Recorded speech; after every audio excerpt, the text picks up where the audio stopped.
Our next presentation, we're going to have Chris Jones from Guestline back up again, and this time we're talking about self-service in hospitality. And I know we all have that sort of struggle in the supermarket. Do we go in and do it ourselves, or do we wait to be helped? But this is coming, and we can't avoid it. Self-service is coming, and we have to learn how to blend it with that, out losing any traditional hospitality, I'm quite sure. Chris Jones, thank you. Thank you. Right, hello ladies and gentlemen.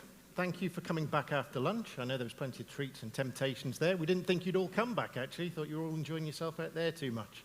So, going to talk about self-service, and first of all, dive into what do we actually mean by self-service.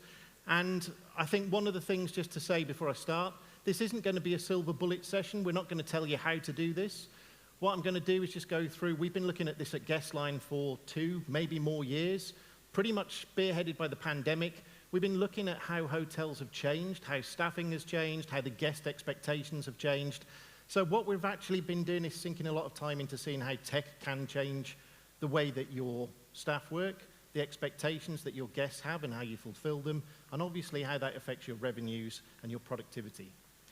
So we looked around to try and find an answer to this question: what do you mean by self-service in hospitality? And I bet if I went around the room, every single person would have a different thought about what this actually means. As we've said, self-service on checkouts in supermarkets have been around for a while. Getting your own fuel, paying for your own fuel at a pump at a fuel station has been around a while. And these are really obvious uses of self-service, but what does it actually mean? We boiled it down to a really simple phrase, which is you're actually empowering your guests to experience the customer journey independently from staff. So it doesn't matter what you're doing and how you're delivering these self-service experiences, you're actually giving some empowerment to those guests or those consumers to do things themselves without a member of staff. Otherwise, if it was with a member of staff, it wouldn't be self-service, it would be assisted service or staff service. So what are some examples of these and where these self-service elements start to take over? So we started looking at the manual elements where your staff do have direct interactions with the guests. So these could be a telephone call to find out, hey, do you have any availability and can I book? Or it might be a telephone call to a member of your staff to ask them to do something. Can you book a table on my behalf? Or you can book the restaurant on my behalf. Or sometimes it's just really mundane. You're asking the staff to look something up that might be something that the guest could have found on the website, or a chatbot, which is, what time can I check in? Or did I actually book for my dog to come? The other side of this is self-service and part of the whole experience of arrival. So more and more expectation on, well, actually, do I need to go through this process with a person? What can I do myself? Payment is a good example. People and payments, we often think about cashless society, and we can now pay with a card or our phone, but we actually pay more online. So you're not asking a person to tell you how much money you need to give them. They're actually doing this before they arrive. They're paying before they arrive at the hotel, which used to be sometimes a painful interaction. And of course, booking at table. The pandemic made us aware of this one, and the reason I put this particular point up is it's one of those things that changed in the pandemic which is actually stuck. So the service industry of going into a restaurant, feeling pampered, actually having someone come over to the table, hand you a menu, take your order, bring the food over, quite a lot of places that's actually changed. You can actually now go and sit, scan a QR code, you can order at your table, the food will come, and the outcome, which is you getting a good meal, is the same, but actually the way it's delivered has changed. So when we've looked again, post-pandemic, I know it's a subject we keep coming back to, but it has really been a catalyst. So when we look again at some of those things that have changed and why potentially they changed, they were for good reason. It's because staff weren't able to fulfill this because of contact-free, because of social distancing, but there was also some other factors in there as well that have stuck. And like I said, the order at table is one of the easiest ones to reconcile. But actually, they've stuck because they're more efficient. These self-service, or letting the guests, or empowering the guests to do more themselves, have stuck because they're more efficient for staff. Staff shortages, quality of staff, training of staff, all of these things mean that potentially you don't have as much resource as you used to, but also actually those staff aren't potentially prepared to do those jobs anymore, or those tasks. And when I was here last year, pretty much fresh from that pandemic, we were all starting to get back together, there was an absolutely beautiful phrase that was coined in this room, and I've kept it, ever since at the forefront of pretty much every presentation I've done. And anyone who was here last year will probably remember this. But what you don't want your staff to be doing is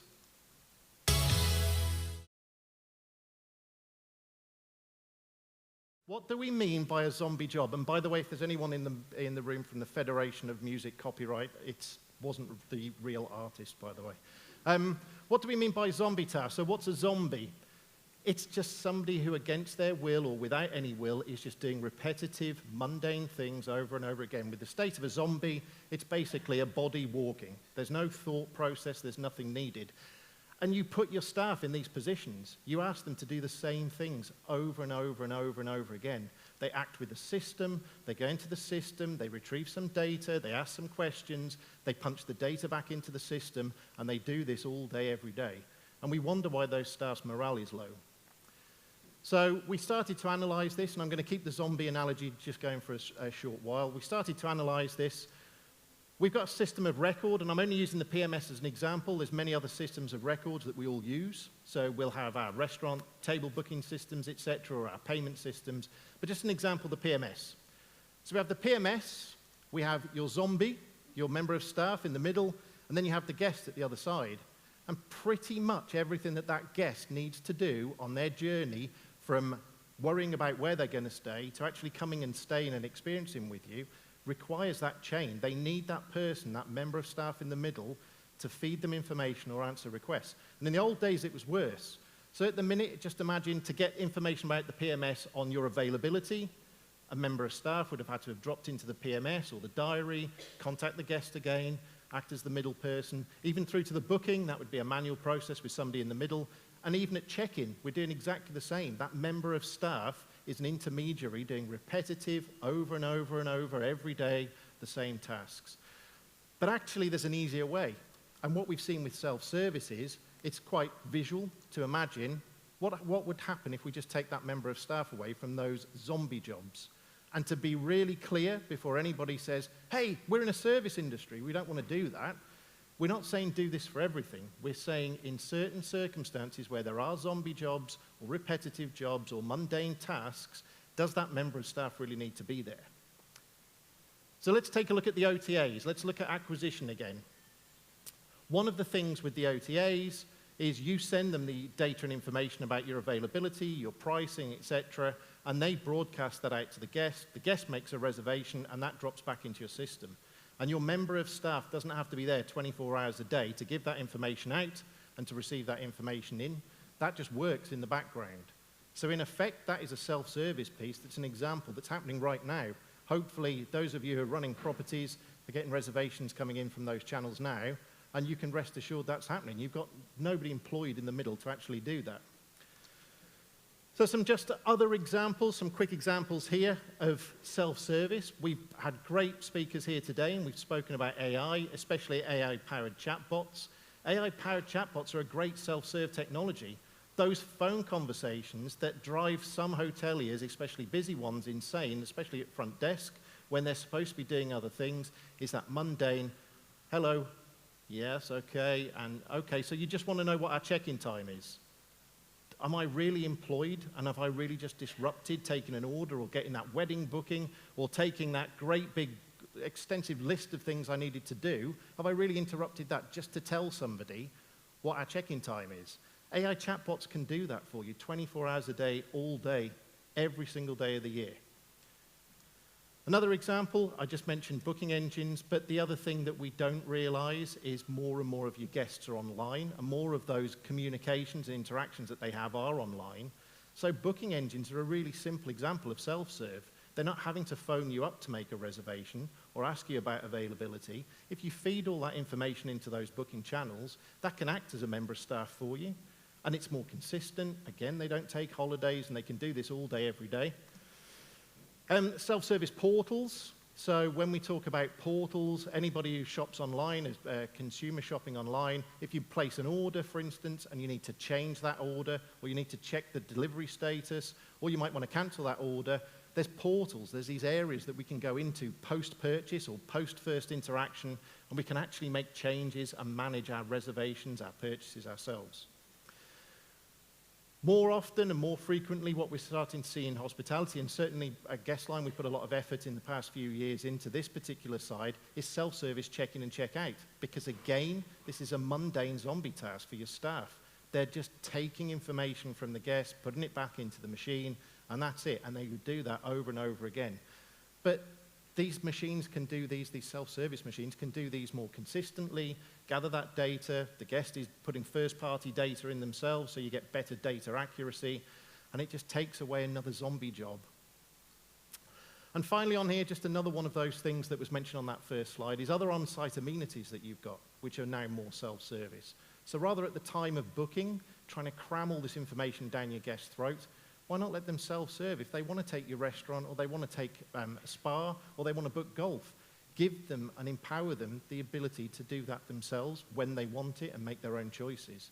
And we've seen conversion rates much higher from these processes as well. So rather than employing staff with a lower conversion rate, there is technology out there, and we've got some partners here today, obviously, we've spoken to about that post-reservation piece. So something that you have to think of in all this all sounds great, and we know that we've got some of this technology all in there already in some of the properties, but one of the key questions that we ask from the product team at Guestline constantly, and we have to remind ourselves, is what's in it for me?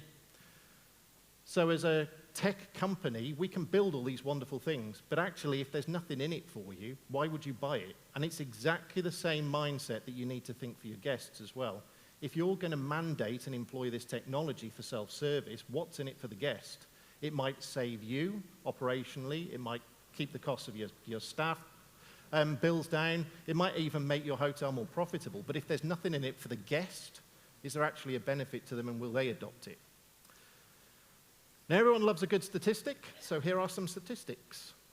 And these support some of these self-service signals that we're getting and why this direction is changing. So still we see across the board around 60% of hotels are suffering from staffing issues, and I've spoken to people here today. I speak to hoteliers week in, week out to hear the same two parts to this. It's staff quantity, so we can't get enough staff in, and it's also staff quality. We can't get the right staff in. And both of those things really hurt, because if you're providing great service and great value, those staff are your ambassadors, and they're the ones who actually portray that back into the guest. This is an interesting one. This is a recent survey, and if anyone, I think these presentations are sent out afterwards if you can't read where these have come from. This came from a report recently that says 70% of travelers are more likely to choose hotels that offer self-service tech. Now, we know this is probably a generational thing, and we probably understand that some people were born into technology, unlike myself, who used to have to do everything over the telephone or through writing a letter even and sending a check. I remember those days. But now, more and more people are actually looking to buy into something where they know that they can self-serve, or where they can actually look after their experience themselves. This is a really interesting stat. So 50% of travelers stated they'd like to see contactless check-in and check-out adopted permanently. Now, we took this on board because during the pandemic, Guestline introduced a self-service technology to try and help hotels opening back up. So it was a contact-free technology that basically helped you take guests through check-in. Hotels started to look to abandon that after the pandemic was over, because things started to become quickly apparent that maybe the new normal that we all thought was coming was actually a lot like the old normal. But the guests say that they would rather see this technology adopted. This is the traveler telling you. They prefer this. 50% actually prefer the way it was. 70% of travelers state that online reputation influences their decisions of where to stay. So how does this affect self-service? Well, don't forget what we said at the start. Your travelers are looking online to purchase. And if they're doing that, their only influence cannot always be you. It's everybody else on the internet as well. And on the internet, everybody has a soapbox. So if your reputation is low online, or you've got dissatisfied customers, your future customers, your prospective customers, are easily going to find that information, and that's going to sway their decision as well. 72% of hotel bookings happen within 48 hours of a Google search or interaction. Now again, it's an interesting statistic, but what we're seeing here is Google being sounded out particularly as a channel. We're almost seeing Google as hey, this is now a reference point for travel. It's not just where I can find something for shopping, or I can find out something for a thesis I'm writing, or I'm trying to find some information. Google's becoming a resource for travel and for shopping in general. So this is clearly pointing the direction to people are self-serving. They're finding the information themselves. And this is actually quite a damning statistic. And this is a rather recent one. This is just from the end of last year. Acquiring new guests can cost 25 to 95% more if you don't have satisfied guests. Now, because every single guest that you have can be a reviewer, and because they all have that soapbox, and because we know, everybody knows the TripAdvisor story, people are much more likely to leave a negative review than they are a positive review. For every dissatisfied guest you've got, there's an exponential amount of people who may read that particular review or foul experience and push that back into their own decision making. So a very important one to think of there. So I said, what's in it for me? What's in it for the hotelier? Well, actually, better productivity. If you look at the aims that you might look from those statistics and some of the things you're trying to achieve, you want better productivity. You want your staff to be doing more. You want your staff to be doing more with less time. They have less time to spend in the property because they've now got so many systems. Us tech vendors are great at creating new solutions, but we also create pain. We create training problems. We create essentially more tech products to onboard, and that can be painful. So while your staff are learning all those things, making themselves more productive, actually, some of the things that we could do are driving better productivity with shorter and smaller learning curves. So that's something for us tech vendors to think about, because we want you to be more productive. We don't want you to find a hard time putting all this stuff together. And a great question earlier about integrations and how these things should work together, that's great feedback for us here in the room as well, because we need you to be more productive. Better data accuracy. So again, just going back to previous speakers today, getting data out of customers when they're actually part of that chain is not their first and primary concern. It's the first primary concern for your staff during check-in, for instance, to get some information from the guest. The guest doesn't really care, but you need it as a hotel. So what's in it for the hotel? Actually, if we can help with self-service, you get that accurate and better data directly from the guest without you having a registration card that's filled out and then somebody's got to input that into the machine. Why wouldn't you do that? So again, a really easy example of there is something in it. Lower costs. So technology can actually provide you with cost savings over employing more staff or employing specialist staff. It's not going to be, like I said, a silver bullet, and it's not going to be a solution for everyone, but certainly we can see costs being lowered. You might think that there's an initial cost in that technology, but if you actually look on the return across that technology that doesn't sleep, it doesn't need to eat, it doesn't need to be fed, it doesn't take annual leave, and it's consistent. The other thing that is in it for the hotelier is happier and more loyal guests. If you can keep your guests happy, they're going to come back or they're going to tell other people about that great experience. So you're driving brand advocacy as well. And all of these things that are in it for you are increased revenues. So whether these are through cost savings or whether these are actually directly through some of the great systems we've talked about here today, some of these aftermarket systems such as the Foresight products, the Oki products that drive additional revenue, these are great things that your staff just wouldn't have time to do. Your staff don't have time to contact by telephone every single guest and explain to them why these things are a great upsell or a great new thing to take. This is a bit of a controversial point, and I've touched on it a little bit before, but how often do any of you consider the guest in this? So when you're putting new processes or new systems into place, how often do you sit back and think, what impact will that have on my guests? Now, I'm hopeful that most of you do, but actually the guest has got their own needs as well. So when you're employing new technology, there has to be something in it for the guest. So for the guest, it needs to be convenient. If self-service isn't convenient, it's not going to be of any use to the guest at all, and you can't expect them to adopt it. The guest's got to have some control. So if the guest is using self-service, but they feel that they're being driven down a path, and this can be true in old systems that used to upsell. We used to see many of our customers at Guestline would write email templates that would hammer home the point to the guest many times that, hey, you need to do this or you need to take this action. That's not upselling. That's forcing the guest to do something that's against their control. Quicker gratification, so technology for consumers. We're all used now to doing things almost instantaneously. You pick up your mobile phone because you need a taxi, and you don't phone a taxi anymore. You press a button, and all of a sudden there's a map displayed showing where you are, and that an Uber will be with you in 30 seconds' time. So we just want quicker gratification. And I think we heard earlier about attention spans. It's not just the attention span that's changed, it's the expected time to gratification as well. I want things now, and I want things instantly.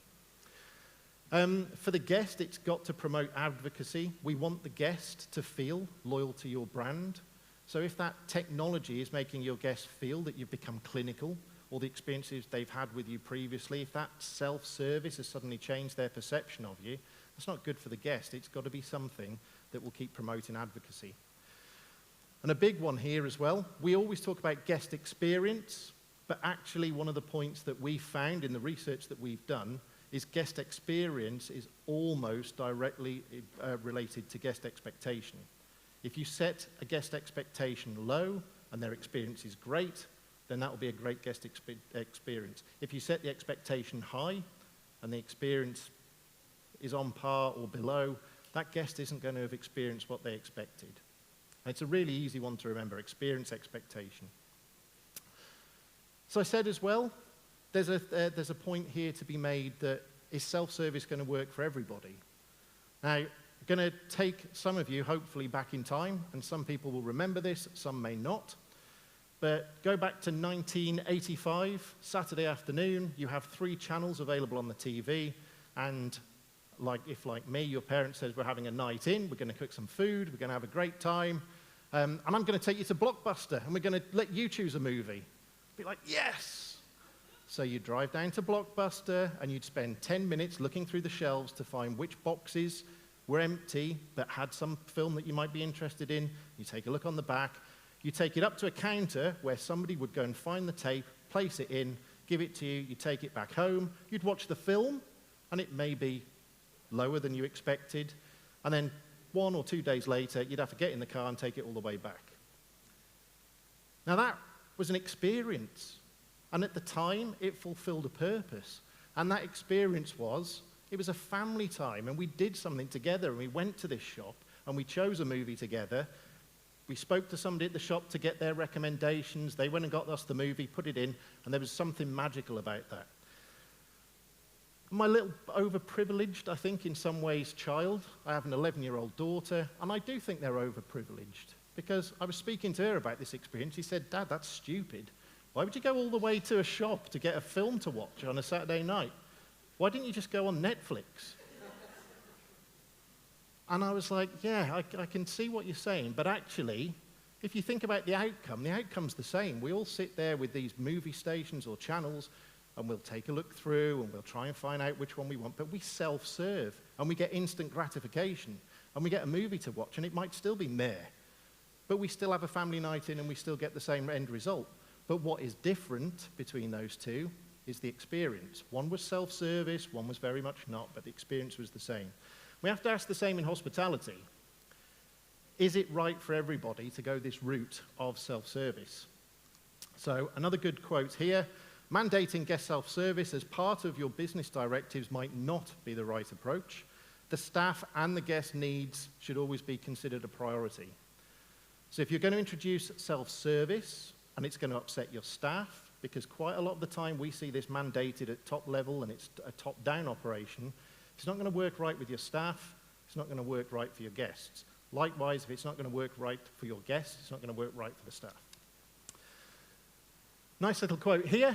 If you can implement technology that brings value to the customer will come back. So again, think about that guest lens. What's in it for the guest? Are you making these changes for you, or are you thinking holistically enough?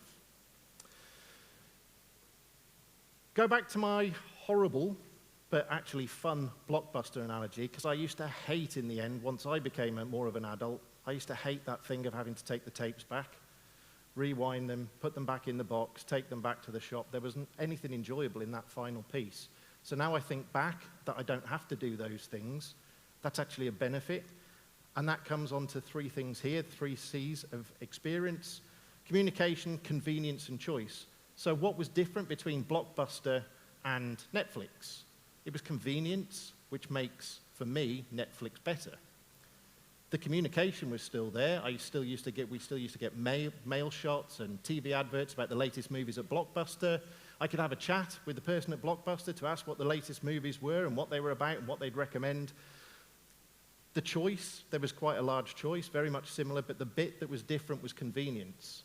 So when you're thinking about these things, communication, one of the things that you can do with self-service is make that information available to the guest. Let them know enough about your property, and the chatbots are great at doing that as well. They will learn alongside what you have and help you communicate. Similarly, keep the guests up to date. Guests and consumers in general love being kept up to date about what's going on. Who doesn't get excited when you order something online and suddenly you get a tracking notification to say it's 3 stops away? There's something great about being kept informed and being kept in communication. Convenience is an easy one. If it's something that is convenient, it's actually going to make things easier. And if it's going to make things easier, there's a value to it. And especially if it makes it easier for you as a hotelier and for the guest, there's definitely a value there. And I think the other thing that we have to also remember is with self-services, don't let the self-service piece mask the fact that you still need to provide choice.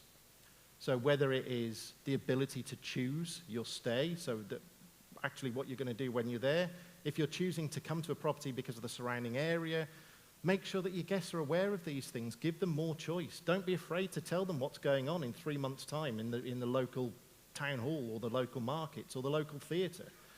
Let the guests know and make the choices themselves. Quite a lot of people ask us at Guestline as well, when we come talking to customers and we say, hey, we've got all this great research, their first question is, how do we actually get there? How can we do more? And I think we've touched on some of those things today, certainly in terms of AI, and I think the whole booking process and post-booking process as well. There's many tools available, but quite often we get stuck in a tangle of having to recommend and try and almost prescribe a way that you're going to adopt these yourselves. It's very difficult for us because everybody's different. But there's some key things that we've drawn out where we've seen success stories with hoteliers. So some of those things are, and I know I've said it quite a few times today, but think guest. How are you going to get there? Think of the impact on your guest. You've got your business goals and objectives. Think about the guest objectives as well. Do the two align? Because if they go out of kilter, your business objectives aren't going to succeed. Another one, and I heard this earlier and I was like, yes, because this is something we keep hearing a lot, is we don't believe top-down decisions are informed enough by the actual hotel staff, the people who actually confront and face the guests, the people who work with the guests every single day. Ask them what the friction is. And I love the bug piece earlier. What's bugging you? As a user or an interactor with human beings and other human beings, your staff can tell you what's bugging them, where are the friction points, what horrible conversations they end up having, and how can you as a hotelier stop them needing to having those conversations. Key one for us is pre-authorizations. We hear this all the time. How can we communicate to the guests more what a pre-authorization is, why we've taken it, and why it might take some time to hit back in their bank account? Your staff shouldn't be having those conversations with the guests. Something else we saw today with the Atomic Habits book, great to see that was given a shout out. If none of you or some of you haven't seen that or read that book, it's a great book. It's a life-changing piece if you apply it correctly, but it can also apply to this thinking small and doing small. You don't have to employ this self-service right across your whole suite of amenities at your property in one go. In fact, if you do, you'll probably fail, and you'll probably consider, yeah, we're not going to do that. We wasted some money, that was a bad investment. Start small. Start to look at those friction points and those pain points, and then set yourself some objectives to actually try and alleviate them. And if you do that, you'll see those incremental gains, and you can iterate and build on. And coming on to that, I think one of the other things that you must have is a strategy. Don't try and adopt this technology just because somebody else has, or just because you've seen an advert, or just because you've read that it could be great for your property. Set a strategy and try and understand what you're trying to do with that technology. Are you trying to cut down the amount of time that your guests spend queuing at front desk? Are you trying to actually increase your revenues? Are you trying to drive a higher guest experience? Are you trying to drive loyalty and brand advocacy? What are you actually trying to achieve by employing that technology? Because we see quite a lot as a middle integrator. customers take on these products without really understanding what they're trying to achieve, and we get back in our support teams or feedback to us, hey, this isn't working, we need to turn this off. This product isn't working for us. Okay, well, what did you expect it to do?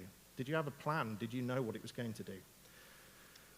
And on that point, I think one of the other things that we see not enough of is benchmark. Find a start point. If you've set an objective, set a measurement point and say, actually, we'd like to improve this. At the moment, only 5% of our staff are offering upsells at the point of check-in. We're upselling breakfast, but only 5% of our staff do it. By the end of this year, I want 10% of staff doing it. How can we do that? Make the changes, then just repeat. Keep making those, as I said, those tiny little things. Make a small change, go back and measure, make a small change, and repeat until you get it right. Because giving up after just trying is not going to get you anywhere at all. Now, right at the start, one of the key words that we had, or the key sets of words that we had on the slides right at the start was, what is the lobby of the future going to look like? So how does all this relate, and what was all this self-service piece around? Well, the lobby of the future is where we all think we know we're going to be. We're all going to have these properties that perfectly match the guests' expectations. We're going to work in a society where staff don't need to be trained in hospitality.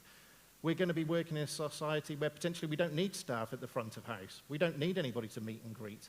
But actually, we don't know. We don't know what's going to be right because the guests' minds keep changing. Guests are influenced by other things. There's economic issues, there's social issues, there's many reasons that we don't know what the lobby of the future is going to be. But we know potentially what we need to keep an eye on and what could change. So what we do see more of, and I'm not sure if anybody can resonate with these, but what we see more of is, since contact-free has become more of a thing after the pandemic, as more hotels are taking on more self-service, hotel lobby areas have actually become more communal. We've seen chairs introduced instead of desks with people standing behind desks. And we see now more often than not, there might be a coffee machine in the corner. So it's not just a place where you've got one purpose, it's actually a little bit more of a communal hub. And many properties already had this, but this is more of a trend that we're starting to see. I think the other thing that we've started to understand is, with the OTAs dominating where most of us get reservations from, what you have to understand is your guests may never have had an interaction with your brand. They may have been coming to you completely sterilized from the actual hard work that you put in, building a brand and building a persona. So the first interaction they have with you as a brand is when they walk through those doors into your lobby. So how it looks, the decoration, the atmosphere, all of those things are going to become important because, again, their expectation, and they help with that guest experience. And I think the other things, if you think of self-service in that lobby, if you've got a queue of 10 people long waiting at front desk while somebody at the front's trying to raise a complaint, and the rest of those guys just want the keys to get to their rooms, it's not a great first interaction with your brand. I think the other thing, and a shift that we've definitely seen, is staff being repurposed. So we see more staff, when they are freed and liberated from front desk, are able to actually take the mundane tasks off their schedule and actually serve guests, talk about the local area, have communications and conversations. They're no longer zombies. They're actually thinking entities, and they're part of your brand and part of what the guest has come to experience. And I think the other thing that we've seen is part of the self-service piece, there's words in there, service, which actually you expect some humour interaction. So when you've got self-service, have you taken the humour interaction away? Well, actually, no. A lot of what we've seen, and certainly we can all be guests ourselves, in many cases, when you've solved some of those operational, mundane admin tasks before you arrive, so we're talking about pre-arrival, the whole upsell experience, payments, etc., the tech is helping the guests do all that before they arrive. So when they do arrive, everything's more aspirational. It's like, hey, look at this. I've come to this place, it's awesome. Not, oh God, I've got to go and stand in that queue. And they're going to ask me this, and they want this, and I'm going to have to produce this. There's none of that anymore. They can get straight into their experience. And it's more relaxing, it's more welcoming. So that guest is probably more likely to spend more money. Your staff are going to be happier because there's happy guests, because why else are they working with you? They don't come to work purely for, well, maybe they come for the money. There's an incentive there for sure, but surely everybody prefers to be seen as doing something that elevates the experience of those guests. So we don't know what the lobby of the future will look like, but we do know that technology is helping each and every single one of you all day. Like I said, the OTAs are taking reservations for you now, and your booking engine's taking reservation, and your email communications are helping upsell, and your chatbot is helping you have conversations. Well, you're all here making sure that those things can happen because you're learning about technology.